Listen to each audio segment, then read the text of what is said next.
আসসালামু আলাইকুম। এখন শুনবেন সংবাদ শিরোনাম। সরকারি নির্দেশনা মেনে সন্ধ্যা ৬টার পর বন্ধ রাজধানীর বেশিরভাগ মার্কেট, শপিং মল। ১২টা থেকে ৮টা পর্যন্ত প্রতিষ্ঠান খোলা রাখতে চান ব্যবসায়ীরা। সন্তান হারানোর কান্নায় ভারী হচ্ছে পরিবেশ। হামে, ময়মনসিংহ, রাজশাহী, টাঙ্গাইল ও কুষ্টিয়ায় ৪ শিশুর মৃত্যু। রোববার থেকে টিকাদান শুরু। হাহাকারের পর হাতাহাতি। পাম্পে পর্যাপ্ত তেল না পাওয়ার অভিযোগ গ্রাহকদের। কয়েক জেলায় মজুদ অকটেন পেট্রোল জব্দ, দাম বাড়ছে না জানালেন বাণিজ্য মন্ত্রী। যুদ্ধের বলি হয়ে বাহরাইনে নিহত তারেক আলীর মরদেহ ১ মাস পর পৌঁছানো দেশে। প্রবাসীদের নিরাপত্তা নিশ্চিতে দূতাবাসগুলোকে সক্রিয় থাকার নির্দেশ। এতক্ষণ শুনছিলেন সংবাদ শিরোনাম, এখন শুনবেন বিস্তারিত। বিদ্যুৎ ও জ্বালানি সাশ্রয়ে সরকারি নির্দেশনা মেনে সন্ধ্যা ৬টার পর বন্ধ হয়েছে রাজধানীর বেশিরভাগ দোকানপাট ও বিপণী বিতান। আবার সরকারি সিদ্ধান্ত না মানার প্রবণতাও দেখা গেছে কোথাও কোথাও। জ্বালানি সাশ্রয়ে জনগণকে মিতব্যয়ী হওয়ার আহ্বান জানিয়েছেন সরকারের একাধিক মন্ত্রী। মালিক সমিতির পক্ষ থেকে সরকারের নির্দেশনা জানিয়ে দেয়া হয়েছিল আগেই। সেই নির্দেশনা মেনেই ঘড়ির কাঁটা সন্ধ্যা ৬টা ছুতেই বন্ধ হতে থাকে দোকানপাট। এই দৃশ্য রাজধানীর মোতালেব প্লাজা সহ হাতিরপুলের কয়েকটি মার্কেটের। কিন্তু তখনও আনাগোনা থামেনি ক্রেতাদের। দোকান বন্ধ, তাই প্রয়োজনীয় উপকরণ সংগ্রহ ছাড়াই ফিরে যেতে হয় তাদের। ব্যবসায়ীরা বলছেন, সরকারের সিদ্ধান্তকে স্বাগত জানান তারা। তবে সময়সীমা সকাল 10টা থেকে 6টার পরিবর্তে বেলা 12টা থেকে রাত 8টা পর্যন্ত করার দাবি তাদের। দুপুর 12টা থেকে নিয়ে আমাদের যদি রাত 8টা পর্যন্ত করতে, অ্যাটলিস্ট আমরা যে কাস্টমার আমরা এটা হয়তো রিকভারি করতে পারতাম। আমাদের কাস্টমার আসি আপনার সন্ধ্যা, সারাদিন একটু রিল্যাক্সের দিন, হলিডের দিন, সবাই ধরেন লেট করে বের হয়। 10টার দিকে না খুলে যদি 12টার দিকে খুলি, আমরা 8টা পর্যন্ত যদি চালাতে পারি, আমাদের কিছুটা একটু বাঁচার একটা উপায় থাকে। আর সরকারি সিদ্ধান্ত মেনে সময় মতো বন্ধ হয় দক্ষিণ এশিয়ার অন্যতম বড় শপিং মল যমুনা ফিউচার পার্কও। সরকারি নির্দেশনার কথা ব্যবসায়ীদেরকে আগেই জানিয়ে দেয় কর্তৃপক্ষ।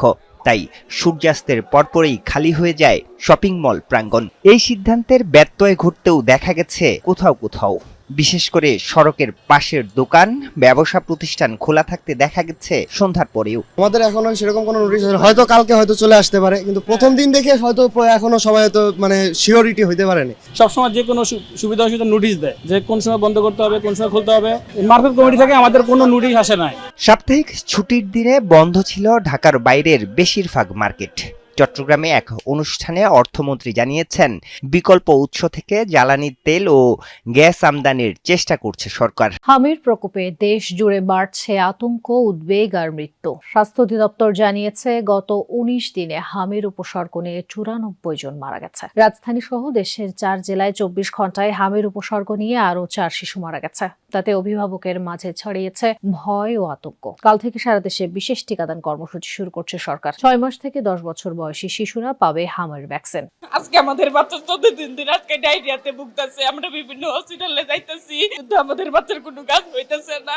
আজকে ডাক্তার বলেছে আমাদের বাচ্চার একটু হাম ধরা পড়ছে। সন্তানের জ্বর, ঠান্ডা ও শরীরের র্যাশ ওঠা নিয়ে কয়েকদিন ধরেই ঘুরছিলেন বেশ কয়েকটি হাসপাতালে। সবশেষ রাজধানীর সংক্রামক ব্যাধি হাসপাতালে শনাক্ত হয় হাম। তাতেই কান্নায় ভেঙে পড়েছেন উদ্বিগ্ন এই অভিভাবক। দেশের বিভিন্ন অঞ্চলে দ্রুত ছড়াচ্ছে এই ছোঁয়াচে রোগ, বাড়ছে মৃত্যুও। ২৪ ঘন্টায় রাজশাহী, কুষ্টিয়া, টাঙ্গাইল ও ময়মনসিংহে হামের উপসর্গ নিয়ে মারা গেছে ৪ শিশু। বিভিন্ন জেলার হাসপাতালগুলোয় বাড়ছে হাম আক্রান্ত রোগীর সংখ্যা, যাদের অধিকাংশই শিশু। বাচ্চার ৪-৫ দিন ধরে জ্বর, ঠান্ডা, গায়ে একটু র্যাশও দেখা যাচ্ছে। প্রথমে জ্বর ছিল ৫ দিন, পরে ডক্টর দেখাইছি, কিছু হয়নি। পরে নিয়ে গেছিলাম শিশু হাসপাতালে, ওখানে নেই, পরে এখানে। আস্তে আস্তে প্রথমে শরীরে হয়েছে, পরে এখানে আসছে। বাচ্চার প্রথম জ্বর, ঠান্ডা, কাশি ছিল, পরে পাতলা পায়খানাও ছিল। পরে আমরা ওই জায়গায় মুন্সিগঞ্জে ডাক্তার দেখাইছি। রাজধানীর সংক্রামক ব্যাধি হাসপাতালে সময়ের সাথে পাল্লা দিয়ে বাড়ছে হাম আক্রান্ত রোগী।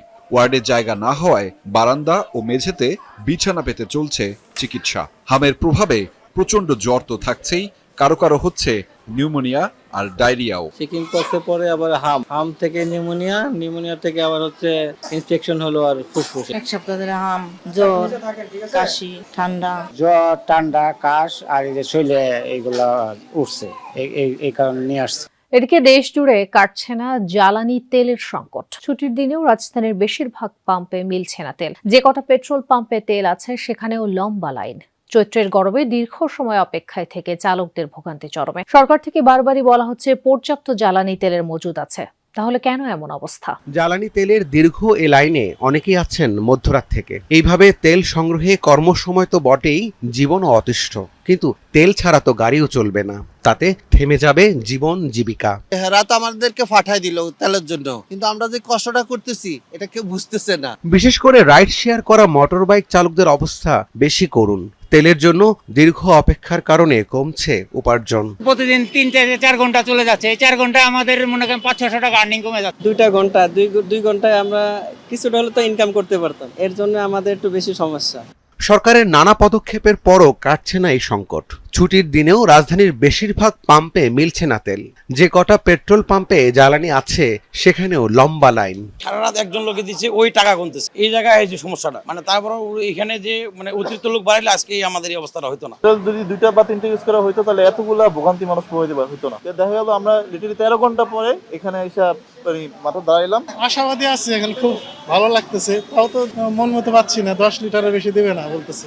চৈত্রের গরমে দীর্ঘ সময় লাইনে দাঁড়িয়ে অনেকেই অসুস্থ হয়ে পড়ছেন। যদিও সরকার থেকে বলা হচ্ছে পর্যাপ্ত জ্বালানি তেলের মজুদ আছে। গ্রাহকদের প্রশ্ন, তাহলে কেন এমন অবস্থা? তেল আছে সব জায়গায়, কোন জায়গায় তেল আছে? 6টা পাম্প ঘুরে এলাম, এইখানে তেল পাই। মধ্যপ্রাচ্যে চলমান সংঘাতে নিহত বাংলাদেশি SM তারেক আলীর মরদেহ অবশেষে দেশে পৌঁছেছে। ফ্লাইট জটিলতায় প্রায় 1 মাস পর শুক্রবার সন্ধ্যায় হযরত শাহজালাল আন্তর্জাতিক বিমানবন্দরে এসে পৌঁছে তার মরদেহ। এ সময় মরদেহ গ্রহণ করেন প্রবাসী কল্যাণ ও বৈদেশিক কর্মসংস্থান মন্ত্রী, প্রতিমন্ত্রী এবং পররাষ্ট্র প্রতিমন্ত্রী। নিহতদের পরিবারের পাশে থাকার আশ্বাস দিয়েছে সরকার। 27 বছরের প্রবাস জীবনের অবসান করে দেশে ফিরলেন SM তারেক আলী। তবে জীবিত নয়, কফিনবন্দি মরদেহ হয়ে। মধ্যপ্রাচ্যে শ্রমিক হিসেবে কাজ করতেন তিনি। ইরান যুক্তরাষ্ট্র যুদ্ধ শুরুর পর ক্ষেপণাস্ত্রের ধ্বংসাবশেষের আঘাতে বাহরাইনে প্রাণ হারান এই প্রবাসী বাংলাদেশি। নানা জটিলতার কারণে প্রায় 1 মাস পর শুক্রবার সন্ধে 6:45টার দিকে গালফ এয়ারের একটি বিশেষ ফ্লাইটে হযরত শাহজালাল আন্তর্জাতিক বিমানবন্দরের 8 নম্বর গেটে পৌঁছায় তার মরদেহবাহী কফিন। বিমানবন্দরে মরদেহ গ্রহণ করেন প্রবাসী কল্যাণ মন্ত্রী, প্রতিমন্ত্রী এবং পররাষ্ট্র প্রতিমন্ত্রী। প্রবাসী কল্যাণ মন্ত্রী বলেন, মরদেহের পরিবহন ও দাফনের জন্য 35,000 টাকা নগদ সহায়তা, বিশেষ অনুদান 50,000 টাকা এবং পরবর্তীতে বিমা বাবদ 3 ও অন্যান্য বাবদ 10 লাখ টাকা দেওয়া হবে। এই মধ্যপ্রাচ্যের এই ঘটনার পর থেকে আমাদের মাননীয় প্রধানমন্ত্রী সার্বক্ষণিকভাবে আমাদের প্রবাসী কল্যাণ মন্ত্রণালয়, পররাষ্ট্র মন্ত্রণালয় এবং সিভিল এভিয়েশন মন্ত্রণালয়, এই 3 মন্ত্রণালয়ে এবং আমরা দায়িত্বপ্রাপ্ত যারা সংশ্লিষ্ট সংসদ সদস্য সবাই মিলে আমরা প্রতিদিনই প্রতিনিয়ত খবর রাখবো।